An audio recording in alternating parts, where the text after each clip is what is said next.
पा रहा है। कौन था ये अर्तुगरुल गाजी, आखिर इसकी इतनी चर्चा क्यों हो रही है? दरअसल मामला शुरू होता है 13वीं सदी से, जब चंगेज खान की मंगोली सेना पूरी दुनिया में लूट मार करती हुई मुसलमानों और यूरोप के कई मुल्कों को फतह कर रही थी।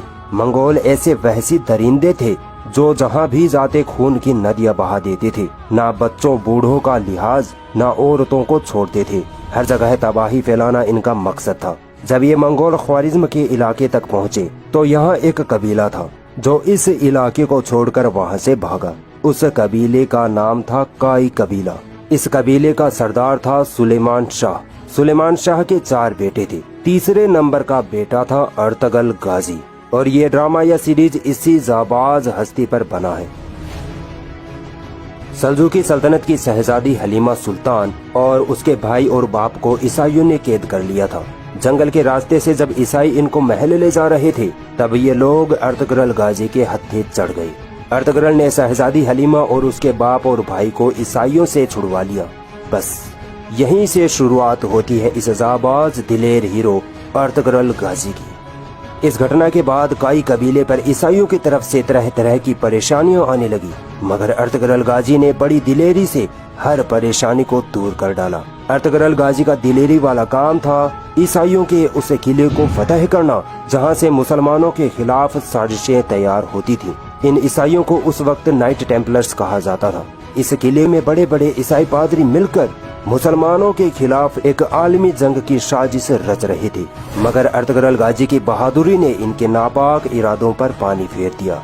जब अर्तुगरुल ने इस किले को फतह किया तो पूरी मुस्लिम और गैर मुस्लिम सल्तनतों में अर्तुगरुल की दिलेरी और बहादुरी का डंका बजने लगा। यहाँ से अर्तुगरुल नाम का एक ऐसा तूफान उठा कि दुश्मनाने इस्लाम इस तूफान में उड़ते चले गए।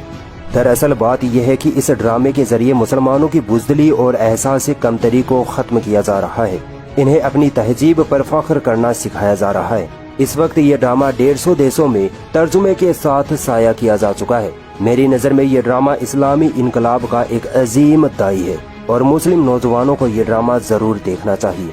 डेली मोशन पर आपको पहला सीजन उर्दू में मिल जाएगा जिसके 75 एपिसोड हैं। बाकी अब पाकिस्तान के PTV ने सिरे से इस ड्रामे की उर्दू डबिंग शुरू कर दी है। YouTube पर आपको मिल जाएगी। एक बार दरियाए फरात को पार करते हुए काई कबीले के सरदार सुलेमान शाह दरिया में डूबकर इंतकाल कर गए।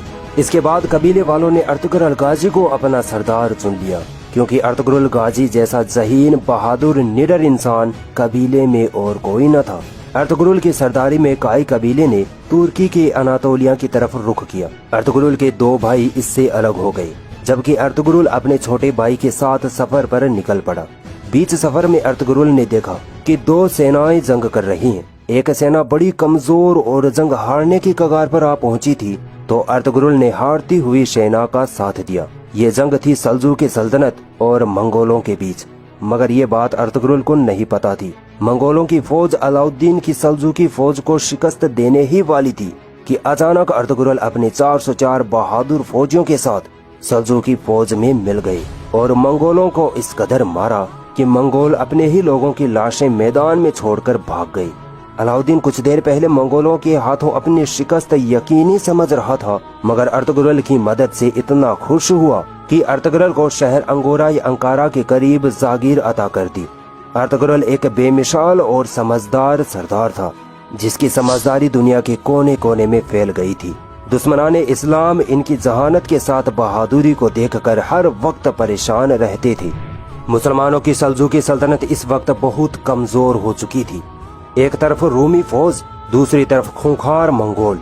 इन दोनों के बीच सल्जूकी सल्तनत पीछे चली जा रही थी। अनकरीब था कि ये सल्तनत खत्म हो जाती, मगर जिस दिन अर्तुगरुल गाजी इस सल्तनत में आए उसी दिन से ये सल्तनत परवान चढ़ने लगी। अर्तुगरुल गाजी अपनी निडर सिपाह सालारी से रोमियों और मंगोलों को लगातार शिकस्त देता चला गया और अपनी सल्तनत को बढ़ाता चला गया। इस वक्त कोई ऐसा बादशाह न था जो अर्तुगरुल गाजी से टक्कर ले सके, और एक वक्त ऐसा आया जब अर्तुगरुल गाजी अपनी वफात से पहले बहुत ताकतवर हो चुका था। सन 1258 ईस्वी में अर्तुगरुल के यहाँ एक लड़का पैदा हुआ जिसका नाम रखा गया उस्मान।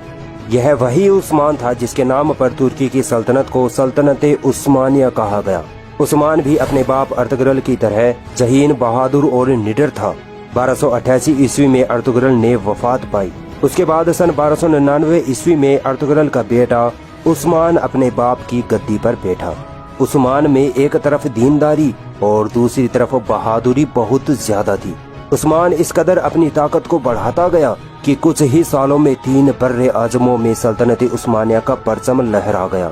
اس وقت سلطنت عثمانیہ میں 40 دیس آتے تھے اور یہ سلطنت 1923 تک جمی رہی۔ کئی سلطان آئے جنہوں نے اس سلطنت کو قائم رکھا، مگر 600 سال بعد پھر یہ سلطنت عثمانیہ برائیوں اور کمزوریوں کا شکار ہونے لگی۔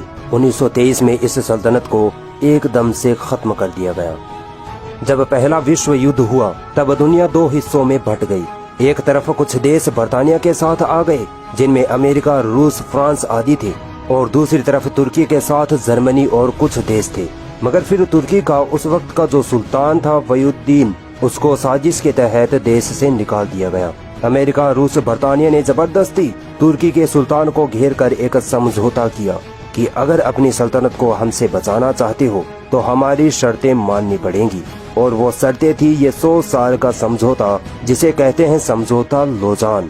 اس سمجھوتے کی شرطیں تھیں کہ ترکی کا سلطان استعفیٰ دے، اس کی ساری سمپتی ضبط کر لی جائے گی، خلافت واپس سے قائم کرنے پر پابندی لگا دی گئی، اور سب سے بڑی اور گھاتک شرط تو یہ تھی کہ اب 100 سال تک ترکی اپنی ہی زمین سے تیل پیٹرول نہیں نکال سکے گا۔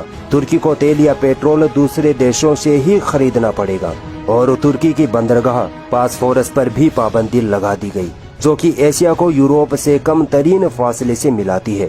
اسے عالمی ملکیت قرار دے دیا گیا، یعنی اب کوئی بھی دیش کا جہاز اس بندرگاہ سے گزر سکتا ہے، اور ترکی کسی سے بھی کوئی ٹیکس نہیں لے پائے گا، مانو ترکی کو باندھ کر 100 سال کے لیے کسی کونے میں پھینک دیا گیا ہو۔ امریکہ نے اپنے ایک غلام مصطفیٰ کمال اتا ترک کو ترکی کا بادشاہ بنا دیا، جس نے ترکی کو ایک سیکولر دیش گھوشت کر دیا، جس کی وجہ سے ہر طرف بے حیائی، شراب نوشی اور مغربی کلچر عام ہونے لگا۔ مگر اب 2023 میں یہ سمجھوتا ختم ہونے والا ہے، اور جب یہ سمجھوتا ختم ہوگا تب ترکی پہلے جیسا نہیں رہے گا۔